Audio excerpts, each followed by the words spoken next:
হলো আব্দুল্লাহ ইবনে মুবারক রহমাতুল্লাহি আলাইহি। কি নাম বলেন বলেন? আব্দুল্লাহ ইবনে মুবারক রহমাতুল্লাহি আলাইহি। বাড়ি হলো ইরাকে। কোথায়? ইরাকে। ওই সময়ের পৃথিবীর সেরা আলেম ছিলেন। কেমন আলেম ছিলেন? বলেন বলেন। এবং শুধু আলেমে ছিলেন না, পৃথিবীর অন্যতম একজন ধনীও ছিলেন। সুবহানাল্লাহ কোন। এখন বাঙালি যারা আছে মনে করে হুজুররা তো সব খয়রাতি, ঠিক না? এরকম ধারণা আছে না নাই?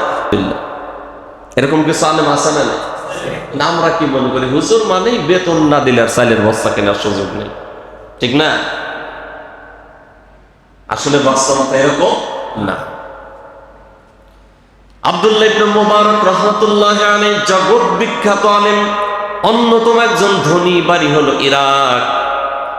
এই আল্লাহর ওলি তিনি প্রতি বছর হজের জন্য হাজার মানুষকে পাঠাইতেন নিজে খরচ বহন করে। কোন সুবহানাল্লাহ। হাজার হাজার মানুষ হজে পাঠাইতেন, খরচ কার? তার নিজের খরচ। একবার তিনি হজের সফরে গেলেন। হজের সফরে যাওয়ার পরে হজ শেষ হয়ে গেল, যথারীতি তিনি চলে আসবেন, লোকজনকে নিয়ে আসবেন। সবাইরে বললেন, যাদেরকে তিনি হজে পাঠাইছেন নিজের টাকা পয়সা খরচ করে, তাদেরকে বললেন, এই তোমরা এক কাজ করো, এই যে উকাজ এলাকায় যাও, তোমরা তো আসছো হজের জন্য, সফরে আসছো, পরিবার পরিজনের জন্য কিছু হাদিয়া অন্তত নিয়ে যাওয়া দরকার। যাও, যার যেটা পছন্দ হয় আর যে যতটুকু মাথায় নিতে পারো অতটুকু কিনো, সব টাকা দেব আমি। সুবহানাল্লাহ। টাকাও কে দেবে? হজেও পাঠাইছেন তিনি, হাদিয়া তওফা বাড়ি নিয়ে আসবে, যা টাকা দরকার দেবে কি? আব্দুল্লাহ ইবনে মুবারক রাহমাতুল্লাহি আলাইহি। সুবহানাল্লাহ কোন না? তার জন্য দোয়া করা দরকার না? আল্লাহ তাআলা জান্নাতের উঁচু মাকাম দান করে, বলেন আমিন। হাজিরা ওকাজ এলাকায় গিয়ে নিজেদের পছন্দ মতো পরিবার পরিজনের জন্য নানান হাদিয়া তওফা কিনে নিয়ে আসলো। সবাইকে পাঠিয়ে দেওয়ার পরে তিনি রওনা দিবেন বাড়ির দিকে। ফজরের নামাজের পর একটু তন্দ্রাচ্ছন্ন হয়েছেন, কাবার চত্বরে একটু হেলান দিয়ে তন্দ্রাচ্ছন্ন হয়েছেন। এমন সময় তিনি দেখতে পেলেন মাথার কাছে একজন সাদা পোশাক পরিহিত, পায়ের কাছে একজন সাদা পোশাক পরিহিত লোক। এই দুইজন সাদা পোশাক পরিহিত লোক দেখার পরে তারা একজন আরেকজনের সাথে কথা বলতেছে। কারা কথা বলতেছে? ওই যে মাথার কাছে একজন আর পায়ের কাছে আরেকজন, এরা কথা বলতেছে। একজন আরেকজনে বলতেছে, এবছর হজে কত লোক আসছে? বলে প্রায় অ্যাবাউট 6 লাখ, প্রায় 6 লাখ।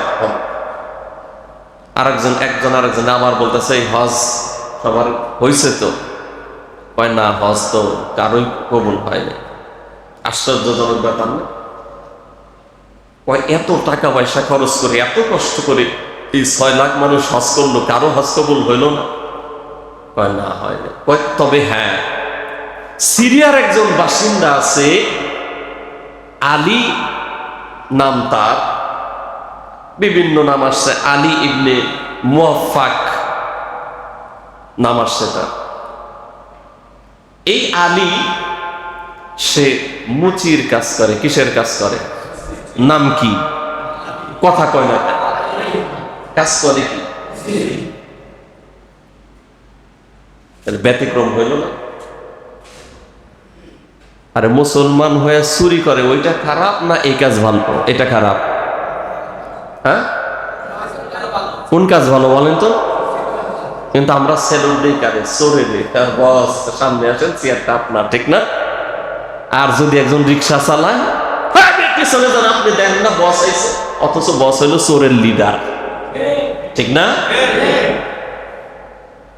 এই জালেমরে ভোট দিছে 2% লোক, হয়েছে মেম্বার, ওরে সামনে দে তাড়াতাড়ি, তাই না? অথচ একটা দাড়িওয়ালা নামাজি রিক্সা চালক ভালো একটা মানুষ, তার কয় মেয়ে পিছনে যদি দেখেন না নেতাই আছে।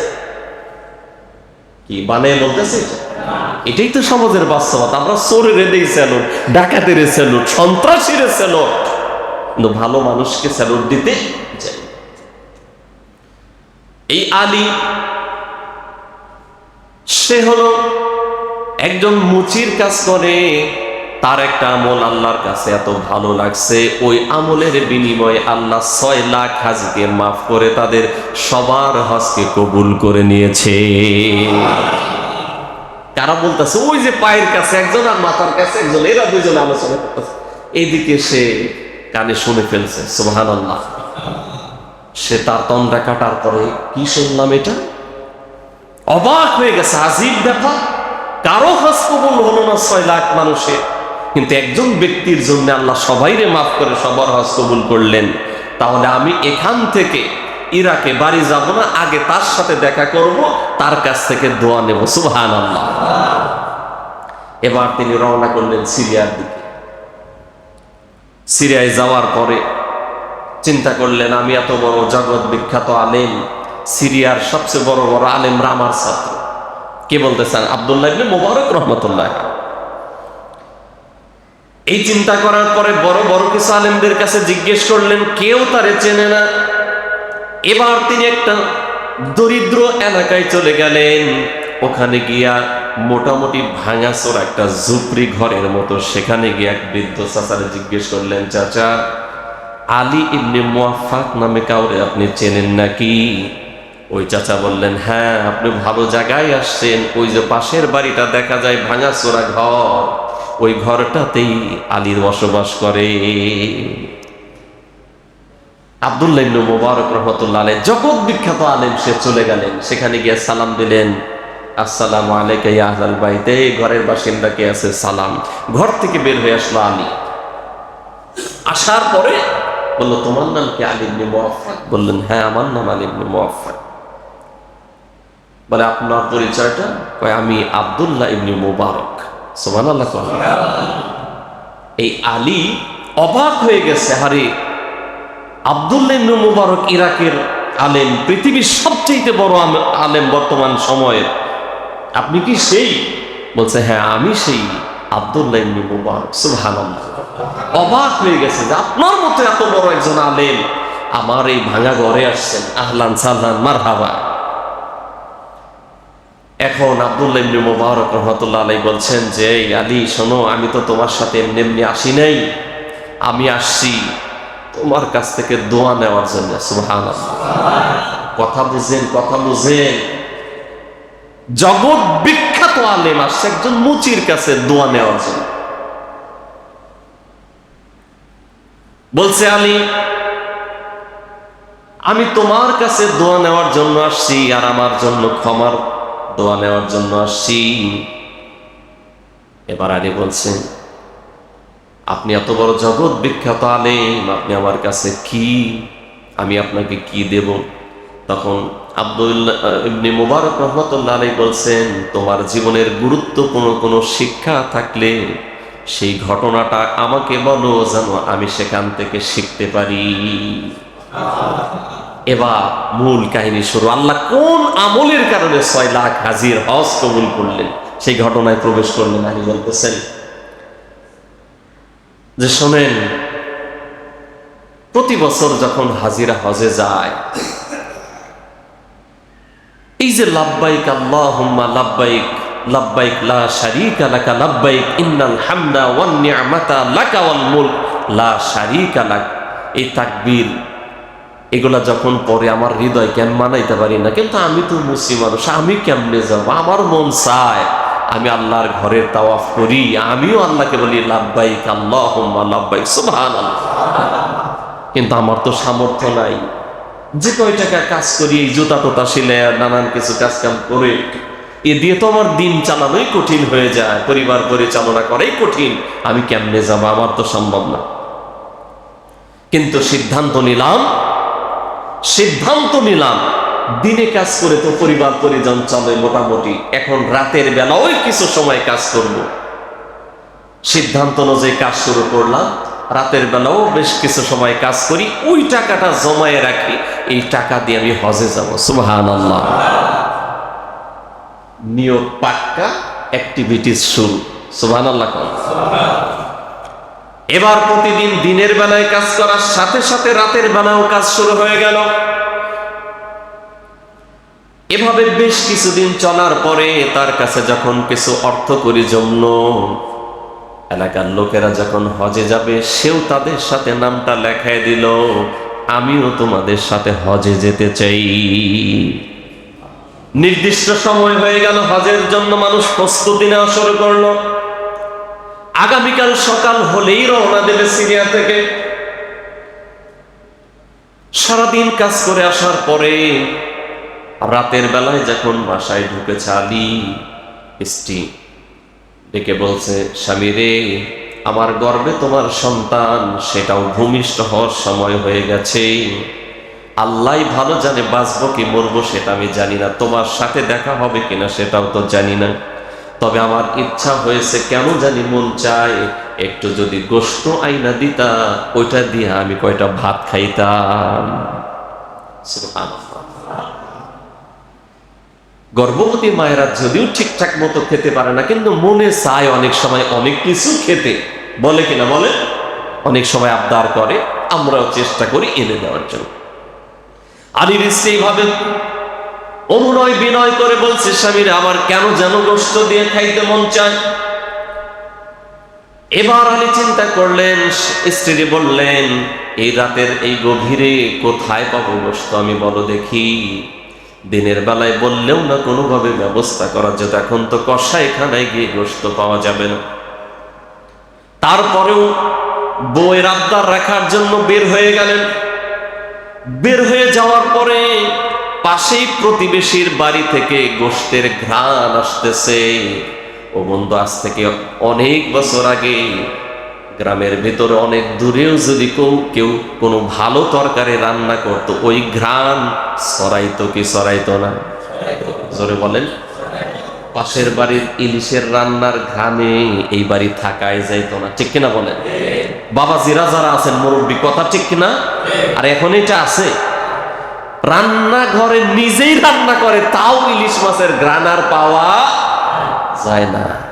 কারণ আমাদের বাটপারি সিটারি 2 নাম্বারই যত বাড়ছে, আল্লাহর রহমত কমে গেছে, আল্লাহ বরকত উঠে নিছে। এই গোশতের ঘ্রাণ পেলেন, পাওয়ার পরে ওই বাড়িতে গিয়া সালাম দিলেন, কে আছে এই বাড়ির মালিক? বাড়ি থেকে একজন লোক বের হয়ে আসলো। আসার পরে আলী বললেন, ভাই রে, তোমার বাড়িতে গোশত রান্না হচ্ছে, মনে হয় ঘ্রাণটা মনে লাগছে। আমার স্ত্রী বায়না ধরেছে যদি একটু গোশত 2-3 টুকরা দিতা, বাটিতে দাও আমাকে, তারে খাওয়াই, সকালবেলা বাটিটা আমি দিয়ে যাব। বলছে যে, ভাই আপনি ঘ্রাণটা ঠিকই পাইছেন, কিন্তু এই গোশত আপনারে দেয়া যাবে না। গোশত কি? কথা কয় না, গোশত দেওয়া যাবে না। আলী বললেন, ভাই রে, কেন দেওয়া যাবে না? একটু দাও না, আবদার করছি আমি। তখন ওই বাড়িওয়ালা বলল, ভাই এই যে গোশতটা আমার বাড়িতে রান্না হচ্ছে, এটা আমার পরিবারের জন্য হালাল, কিন্তু তোমার জন্য হারাম। আলী অবাক হয়ে গেল, বলল, ভাই রে, তুমিও মুসলমান আমিও মুসলমান, একই সাথে বসবাস করি, যে তরকারিটা তোমার জন্য হালাল আমার জন্য হারাম, ব্যাপার বুঝলাম না, খুলে বলো। বলবেই না, হাতটা চেপে ধরেছে, না তোমাকে বলতেই হবে। এবার বলেছে, ভাই রে, তুমি দিনমজুর মুচি মানুষ, আমিও দিনমজুর, নানান কাজ করে পরিবার পরিজন চলে, কিন্তু কয়েকদিন হলো কোনো কাজ আমি পাচ্ছি না। এই যে কলিজার টুকরা ছোট্ট ছোট্ট সন্তান, তারা না খেয়ে আছে, এভাবে হয়তো আর 1-2 দিন যদি চলে, হয়তো কোনো সন্তান মরেও যেতে পারে। আমি তো বাবা, আমার কলিজা মানে না, ছোট্ট ছোট্ট সন্তান না খেয়ে ছটফট করে। আজকে সারাদিন কাজ খুঁজলাম, কাজ খোঁজার পরে যখন পেলাম না, বাড়ি আসার সময় দেখি একটা ময়লার ভাগারে গাধা পড়ে আছে, ওর থেকে কিছু গোশত কেটে এনে বাড়িতে দিয়েছি, ওটাই রান্না হচ্ছে। বন্ধু, বিশ্বাস করে এই সমাজে বর্তমান, আমি তো বলি ভাই, স্মার্ট মুখে ওদের যদি লজ্জা থাকতো স্মার্ট আর ডিজিটাল নাম মুখ দিয়েও বের করতো না, ঠিক না বলেন? মানুষ ভাত পায় না, রাস্তায় চলতে পারে না, আর স্মার্ট আর ডিজিটাল এটা লুটেরাদের কথা, দুর্নীতিবাজদের কথা, ঠিক না বলেন? যে সময় মানুষ 1 কেজি পোল্ট্রি কিনতে গেলে চোখের পানি ছেড়ে দেয়, একটা পাঙ্গাস কিনতে গেলে চোখের পানি ছেড়ে দেয়, 1 কেজি মাছ কিনতে পারে না, জালেম গুলো ডিজিটাল আর স্মার্টের স্লোগান দেয়, ঠিক না বলে?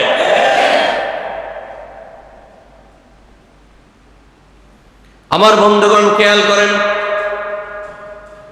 ওই ভাই বলছে, আলী রে, আমার সন্তান যদি মরে যায়, আমার ভয় হয়েছে, এই জন্য গাধার গোশত আমি কেটে নিয়ে এসেছি, ওইটা রান্না হচ্ছে। ভাই রে, ওইটা তোমার জন্য খাওয়া জায়েজ নেই। এবার আলী বলছে, সাবধান, রান্না যা হচ্ছে হচ্ছে, ওখানেই থেমে যাও, তোমার পরিবারের কোনো সদস্যকে এখান থেকে 1 টুকরা গোশত তুমি খাওয়াবা না। সুবহানাল্লাহ। দৌড়ে বাড়ি গেছে। বাড়ি যাওয়ার পরে আলু দিয়ে ডাল রান্না করা, ওটাই একটা পাতিলে নিয়েছে। বলছে, স্ত্রীরে যা আছে দাও। নিয়ে পাশের বাড়িতে গেছে, গিয়া যা আছে রুটি, ওই ডাল ডোল দিয়ে বলছে, ভাই রে, তোমার পরিবারের সদস্যদেরকে এটা খাওয়াও, সাবধান সাবধান, হারাম খাবার তোমার পরিবারের কাউকে খেতে দিও না। সাথে সাথে আলী ওই যে নিজের হজের জন্য জমানো টাকা, কালকে সকালবেলা রওনা দেবে, ওই টাকার থলেটা বলছে, ভাই রে, এই টাকাটা অনেক কষ্ট করে আমি জমিয়েছিলাম হজে যাওয়ার জন্য, কালকে সকালবেলা আমি হজে রওনা দেব, কিন্তু তোমার এই অবস্থা দেখে মন মানাইতে পারলাম না, এই টাকাটা তোমাকে নেওয়াই লাগবে, আমি হজে যাব না। জোর করে ওই ভাইরে দিছে টাকাগুলা। এরপরে কি করবে? এখন নাম লেখাইছে সবার সাথে, সবার সাথে নাম লেখাইছে। সকালবেলা হইলেই তো আদিরে এসে খুঁজবে সবাই, এই কই তাড়াতাড়ি গাড়ি বস্তা নিয়ে চলো। আব্দুল্লাহ ইবনে মুবারক রাহমাতুল্লাহ আলাইহি ঘটনা শুনছেন। আলী বলছেন, বলেন, হুজুর, যখন আমার ওই জমানো টাকাগুলা দিয়ে দিলাম আমার প্রতিবেশী ওই ভাইরে, সকাল হইলেই তো সকল হাজিরা এসে আমার বাড়িতে জমা হবে, আমি একসাথে রওনা দেব, কিন্তু টাকা তো আমার কাছে নাই, এখন চাইলে তো আর যাওয়া যাবে না। এই জন্য স্ত্রী বললাম, স্ত্রী, আমি একটু দূরে কোথাও হারিয়ে যাই, যাতে অন্যান্য লোকগুলো এসে কালকে রওনা দেওয়ার সময় আমাকে খুঁজে না পায়, যাতে তারা আমাকে খুঁজে না পায়। কথা যেমন কাজও তেমন। বাড়ি থেকে কোথাও চলে গেলেন, সকল লোকজন এসে তাকে খুঁজে না পেয়ে সবাই রওনা দিলেন, সবাই মক্কায় চলে গেলেন, হজের কার্যাবলী শেষ করলেন। হজের সময় শেষ হয়ে গেল, এক এক করে হাজিগুলো দেশে ফিরে আসতে লাগলো। আসার পরে একজন হাজি এসে এই আলীর বাড়িতে এসে সালাম দিছে, আলী রে, সালামু আলাইকুম। আলী জবাব দিয়েছে, ওয়ালাইকুম আসসালাম। কয়, তুমি তো আমাদের সাথেই হজে যাওয়ার কথা ছিল, কিন্তু আমাদের সাথে গেলা না, কিন্তু মক্কায় কাবা তাওয়াফের সময় আমার আগে তোমার একবার আমি দেখতে পেয়েছি। আবার আরেকজন হাজি দৌড়ে আসলেন, বললেন, আলী রে, আমার সাথেই তো তোমার যাওয়ার কথা ছিল, কিন্তু তোমারে তো সাথে পেলাম না, কিন্তু যখন সাফা মারোয়া সাই করি তখন আমার পাশেই তোমাকে আমি একবার দেখতে পেয়েছিলাম। এভাবে এক একজন হাজি এসে বলতে লাগলো, মুজদালিফায় তোমাকে এক নজর আমি দেখেছি, মিনায় তোমাকে একবার আমি দেখেছি, আরফার মাঠে তোমাকে একবার আমি দেখেছি। আলী অবাক হয়ে গেলেন। আব্দুল্লাহ ইবনে মুবারক রাহমাতুল্লাহ আলাইহি বলছেন, হুজুর, আমি অবাক হয়ে গেলাম, আমি তো হজে যাই নাই, অথচ এক একজন এক একবার এসে বলছে, তোমায় কাবার চত্বরে দেখেছি, তোমায় সাফা মারওয়ায় দেখেছি, মিনায় দেখেছি, মুজদালিফায় দেখেছি, আরাফায় দেখেছি, আমি তো অবাক।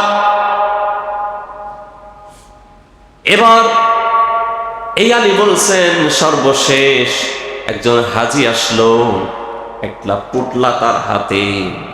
ওই পুটলাটা নিয়ে এসে আমাকে বলছে, ভাই আলী, তুমি ওই যে আল্লাহ রসুলের রওজায় সালাম দেওয়ার সময় ওখানে মানুষের ভিড় হয়, এই জন্য এই যে পোটলাটা আমার হাতে দিলা, বললাম ভাইরে রাখেন একটু, আমি আল্লাহ রসুলের রওজায় সালাম দিয়ে আসি, তারপরে তো আর তোমাকে আমি খুঁজে পেলাম না, এই যে নাও তোমার পোটলাটা নাও।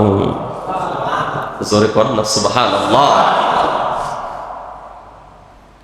আমি পোটলাটা নিলাম, অবাক হয়ে গেলাম। দিন শেষ হয়ে গেল, রাতের বেলায় ঘুমিয়ে পড়লাম। রাতের বেলায় ঘুমানোর পরে আমি স্বপ্নে দেখলাম আমার ঘরটা আলোকিত হয়ে গেছে, আমার ঘরটা সুঘ্রাণে সুশোভিত হয়ে গেছে।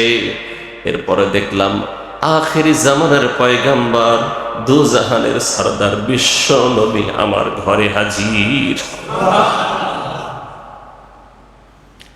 নবীজি বললেন, আলী রে, তুমি আমার গরিব একজন উম্মতের জন্য গরিব হয়ে যে সহযোগিতা তুমি করেছ, তোমার এই সহযোগিতা আমি খুশি হয়েছে, আল্লাহ খুশি হয়েছেন। তোমার ওসিলায় 6000 হাজিকে আল্লাহ মাফ করে তাদের কবুল হজ তাদের নসিব করেছে। আর আলীর যেই পোটলাটা তোমার হাতে দেওয়া হয়েছে একজন হাজির মাধ্যমে, এটা আমার পক্ষ থেকে তোমার জন্য হাদিয়া পাঠানো হয়েছে।